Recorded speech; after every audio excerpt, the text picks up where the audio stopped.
He's a former deputy governor for Anambra State. Good morning. Thank you for coming on today. Good morning. Thank you for having me. Well. So what do we know? The media, of course, awash with the recent developments yesterday, plus the board appointments too. In fact, this appears as though the president is just pressing a reset button. Is that how you see it? Yes. They say a good leader is one that's able to make decisions. A great leader is the one that manages the outcomes of those decisions. And I see Tinubu doing the right things. You can see the way things are moving. The markets, the stock market is growing. Lots of portfolio investment coming in. The hope is that will translate to foreign direct investment into the country. Did you say lots of portfolio investment coming in already? Yeah, no, within the country. People are investing already, yes, not portfolios. I mean, not people are investing already? Yes, things are happening. Really? The stock market is growing. Okay. You can see that. I mean, and of course, the appointment of service chiefs yesterday was really a great move. It represented the federal character that people are calling for. People want people to be represented. Of course, I don't personally believe that you must come from a particular region to serve your country. But the mindset of our people is that people need to be seen to come from different parts to represent their people. And in fact, speaking about that, I mean, you know, a lot of these things also has a lot to do with perception in terms of whether or not they succeed or fail. Correct. So, and we have seen Rear Chief of Naval Staff, Rear Admiral Ogala, from Enugu State. Yes. How is this going to resonate? Is it going to affect the scheme of things in terms of what plays out on the security-wise? Well, I think the mindset of people is what's first. People believe that it's an inclusive government. It's participatory. The question is how they succeed depends on them. I think I always say that how people do when they're given the mantle of leadership is up to them. What you do when you get into the office, try to change, try to leave your own legacy. It's up to you. Tinubu is doing that right away. You can see by the way things are moving in the right direction, the appointments. I was listening to the gentleman just that was before me, and he was saying something. You know, you watch people's reaction. It's a good leader. You pay attention to how people are feeling, and then you go in that direction. Now, if these service chiefs don't perform, you change them. You bring somebody else, and hopefully, if you keep on doing that, people realize that you're not there to stay. You're there to perform. If you don't perform, you leave. You step aside and let somebody else, you know...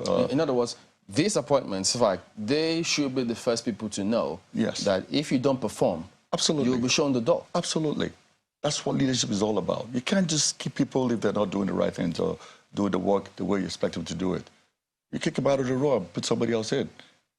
That's what we expect. But being a politician, I mean, one could also ask, could it also be that, yes, while he's doing all of this, he will also have an eye on the political side of things, saying, well, you know, I need to have a groundswell of people thinking we'll have to do the right things here, while I also need to survive politically.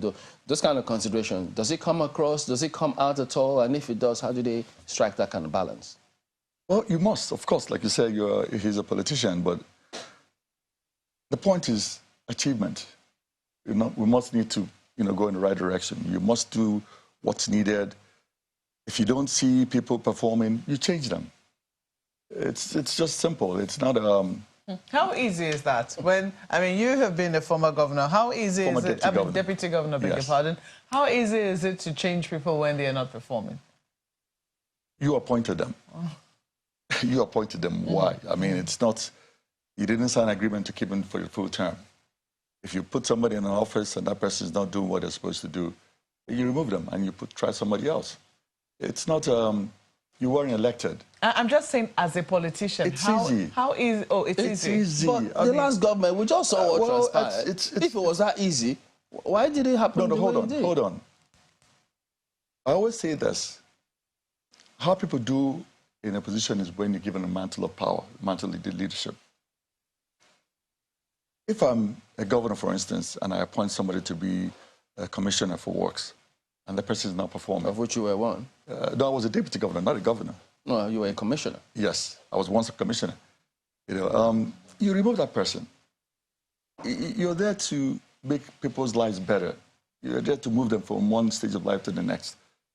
If that person is not helping you in that direction, then you just tell them, please, do you mind? Step aside. I need to put somebody else in your position. Is it usually said that nicely? Don't they just wake up and say that, oh, I've been removed? I don't know how that usually works, do I? I always imagine the feelings of those who have been displaced and the suddenness with which they have to vacate office, you know, and how quickly these things happen. Even though right now the president has said that, you know, for those who will need to get confirmation from the National Assembly, they will be in acting capacity, pending when they get that final confirmation from the National Assembly. But let me take you up on the boards, which were also, they've not been reconstituted, but the Office of the Secretary to the Government of the Federation has dissolved boards that are not included, I think, in Schedule, is it 13 of the Constitution or so? Yes. So those ones not affected. But I want to know, how effective are boards? Are they just ceremonial bodies that are just considered to compensate people who, you know, supported political parties in their quest to get power? Or are they really effective in helping ministries, departments, and parastatals achieve the core objective of government, which is to make life better for people? I can't say that for every board, but I believe there are some boards that are actually there to help to make lives better for the people. I think people, if you look at the private sector, how the board of directors works, they're supposed to checkmate the MDs. And I believe that's what's supposed to happen in a parastate house. The boards are there to make sure that the chief executives are doing what they're supposed to do. Now, some of them could not be effective. Yes, it's possible. And that's where the president will now say, okay, it's time to dissolve this particular board and change them and bring in some new fresh blood, and hopefully things would move in the right direction. We have a system right now that people are not being held accountable for their actions or inaction, and it's not helping the country. We need to have people accountable, and I think that's the greatest challenge we have in this country.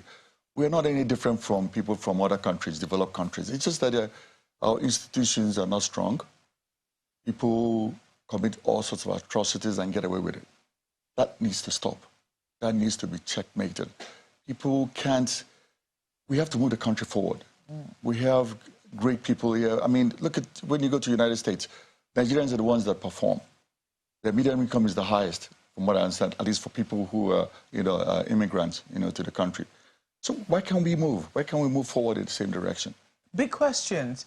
Well, we've seen time and again, because you said you can't speak for every board. Yes. But the question is, can you say that effectiveness of most boards, from what we've seen of our history and the appointments that usually go into, how boards are constituted? Like I said, it's the issue of accountability. I think people sometimes go into these boards expecting to go there to make money. Indeed. Yes. Those are the expectations. Yes. That mindset needs to change. But I believe it's a process. If the leader begins to do the right things, everybody begins to see he's moving in the right direction, things will begin to change. It's a big if, because right now, I mean, what we know, as you've pointed out in the private sector, is that the boards are supposed to be a sort of check on the CEOs or the managing directors or the DGs or however it is that the nomenclature comes for the executive office for those who are heading a parastatal. Now, if that board, which is supposed to hold somebody accountable, is by itself not accountable, then where do we go to get remedy? Good question. That's where the courts come in. Courts? The courts will come in. Because if you're caught in some form of corruption, you should be arrested, you should be tried, and you should be jailed. And if you begin to do that to one or two people, everybody begins to think, okay, we need to set up, we need to do what is right, we need to move this country forward. I think I like what's happening so far with the new administration, putting square pegs in square holes. Some of the decisions he's taken, it's what it's needed, like the fuel subsidy removal. Who was gaining? Who was making the money from those fuel subsidies? It was affecting more people. The masses were not getting the fuel they were needed. People were just siphoning the country's resources. That's going to stop. the different exchange rates, that's being taken care of. That's what everybody wants to see. This is, I mean, in recent times, we've seen the CBN governor being questioned, a former CBN governor, I should say now, because it's been suspended. Yes. It's been quizzed by the DSS. We've seen now former EFCC, is he been suspended indefinitely too? Yeah. He's also been suspended. These bodies have boards. Their boards are not being questioned because people will say that some of the decisions that these people took while in office that are being questioned now, which they're being questioned for by the DSS, are decisions that the boards of those institutions ought to have questioned them for. So again, I just want to ask you, you know, do you think that we should devolve, should I say devolve more power to the boards now, or do you think, I mean, our boards, have they been sleeping? Is it that they don't have, you know, sufficient will, or is it that they just think that they're just ceremonial, as the case might be? I don't know. I understand where you're coming from. I think people are rather relaxed in a situation when they come into a board. They see the managing director doing or the CEO doing what's not right. Instead of speaking up, they look at it like, okay, if I speak up now, I might get removed. What happens to the CEO if he gets caught? Look at the people that have been arrested. How many have gone to trial and how many have been jailed? And you ask yourself, why raise the dust? Why do I complain? Why should I complain? Why do I make noise? Let me just sit and watch things. At least I'm in the board. So what's the point of being in a board? And then the board, the agency which you preside over is assuming they have, you know, stealth and very untoward things happening there, and you're a member of the board. Did they really feel happy being in that kind of board? I don't know. I can't speak for everyone, really, but I was listening to the gentleman before me, and he was talking about the corruption in the entire country, in every institution. We are Nigerians, and Nigerians seem to believe that I can get away with murder. I can try whatever I want to do. I can do things and get away with it. We need to have people held accountable. If we don't do that, we can't get there. But I think that this can also work sorry to interrupt you, yes, vice versa, because we also have a case in point where, will I say a DG or someone holding an executive position was in conflict with her board. It was her board who, it would seem, was trying to exert undue influence on the agency to get more than they actually, you know, were entitled to. This case came out with Yawande Sadiku, who was, I think, the then DG of NIPC or so. Yes. And she was probed and probed and probed, and it turned out there was actually nothing to... I mean, at the end of the day, the ICPC actually had to give her a letter of clearance, and they found nothing. So it could work either way. Yes. How do you think that we begin to change mindsets of people who are appointed? I mean, of course, all of the people who have been appointed so far, the congratulatory messages they're going to be getting from their state governments, from their local governments, from their village people, from, of course, yes, indeed. Village? Watch the papers, very sensible, and if you think I'm exaggerating. That's what happens. And their town unions, just look in the dailies in the forthcoming days, and you will understand. But how do you think, I mean, everyone's going to want to identify with them, which is a good thing. But then these identifications sometimes also comes with expectations. Yes. So how do you think that people can manage this? You have been in executive. You certainly know what it is I'm talking about. I do. How would you say you manage that, you know, trying to deliver on your task vis-a-vis also managing the expectations that your people have of you? It's difficult. I know I was a deputy governor for 8 years, and I know how I felt where people believe that I should have buckets or cartons of cash that I can give away, which I didn't have. And somebody look at you like, what are you doing there then? If you don't bring that cash, then please step aside. Let somebody who can bring the cash come. I think it's all about sincerity of purpose. If you're sincere in your duty, do your work, and whatever happens, happens. If people don't feel good about you being in government and not sharing money, that's fine. I have a name to protect. That's what matters to me. So I do my job and do it the way it's supposed to be done, and that's it. If you feel like I'm supposed to hand out cash to you and I don't do that, no, so be it. All right, let's bring in our colleagues in Lagos. Thank you, Chamberlain. Well, one of the questions that comes to my own mind, primarily talking about all of these issues, Dr. Okeke, is the place of politics in all of these appointments and the effect it has on governance. You would recall that a number of investigations, replacements, and quizzing that happened in the previous administration, some people have labeled it as political witch hunts. And you are also saying here now that, look, if someone is not performing, no point, retaining the person in office. The person should be removed. But then there is also the conundrum of the person acting or not acting, yet removed or not removed for political considerations as opposed to the effect the person is having on the system. What are the things that Nigerians should pay attention to in this regard? Supposing, let me give an example, how the president has appointed service chiefs from different zones, and one of them is not performing. You can always remove that person and replace him with somebody from the same, zone to maintain the federal character that you're trying to achieve. Yes, you have to play politics. It's all part of the business. You have to play politics, but there are people who are professionals that happen to be in politics. You must make sure you put square pegs in square holes.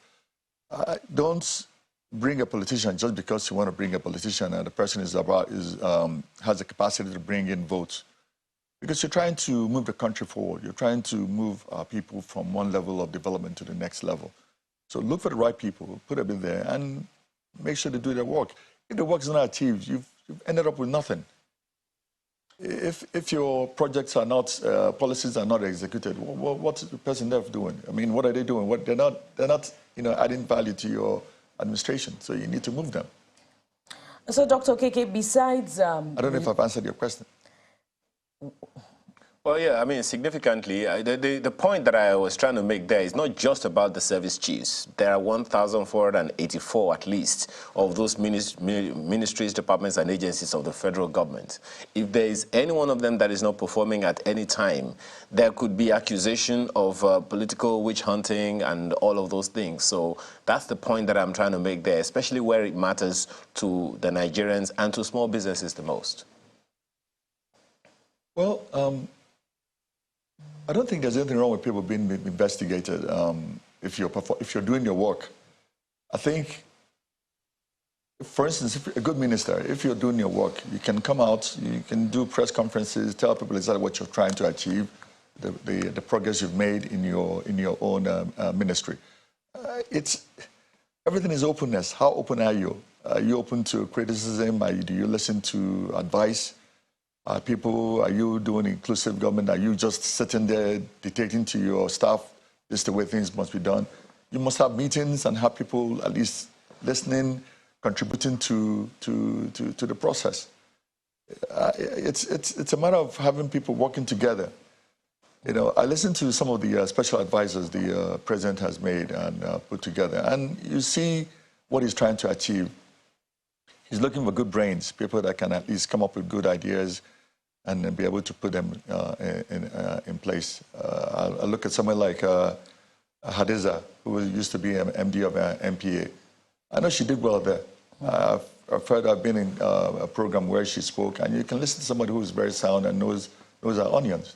Yeah, Dr. That's Okeke, what we're expecting, people like that too. Yeah, Dr. Okeke, besides Yes. the need for results and professionalism within the boards and parastatals, I wonder if we're forgetting that this administration has submitted a list of 20 slots for special advisors, and about 10 or so have been filled, and the ministerial slots are waiting to be filled as well, and this is significantly shoring up the cost on governance. I recall at the onset, the beginning of the Buhari administration, there was an excitement about the possibility of reducing, the number of ministries such that the cost of governance can be reduced. And at the end, there was also talk about, the Steve Orosoye report and the commencement of implementation. Are we forgetting that, the cost of governance is increasing significantly and we are in austere times? I do agree with you, but the point is you must allow the president to decide on how he intends to achieve his policies.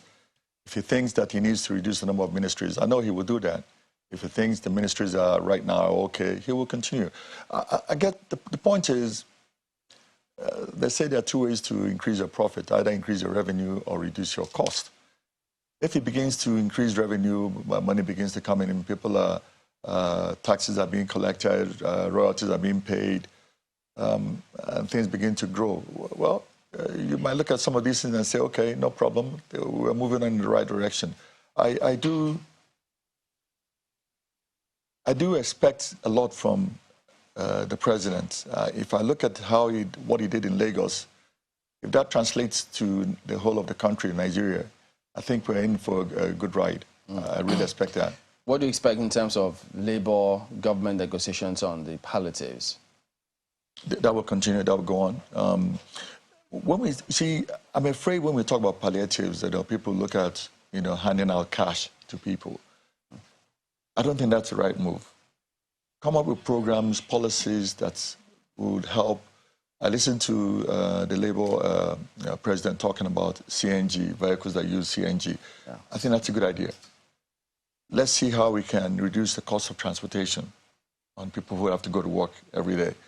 I heard the Kwara State, governor now has about a 3 or 4 day work week, which is good. I mean, you see that happen in the United States where people are followed. You don't have to go to work 5 days a week. You go to work 4. But productivity is very important there. No, yes, you can still achieve the same amount of work. You can still achieve the same amount. Not achieve it in 5 days working week and then want to do it in 3 days? No, hold on. If people are given targets, if you're given a target... In civil service, they can't give them targets? Why not? Why not? I mean, everything depends to be on the leader. When I was a deputy governor, my staff knew the way I worked. It's all simple. If you're doing the right things, your people will follow. All right, it should be interesting. I'd like to see that bit play out. Give them targets in civil service in this country. I like that. Let's see. We should follow through with that one. You should have a little more faith in the civil service, Chamberlain. Well, if you're beating, you have to... No, we are good people. Yeah. It's just that we're not being pushed. That's the problem. There's this laxity. Nobody cares. You must care. So civil service, you have to be pushed. So governors, please listen. Well, Dr. Nkem Okeke is a former deputy governor for Anambra State. He's a vice chairman, BOT.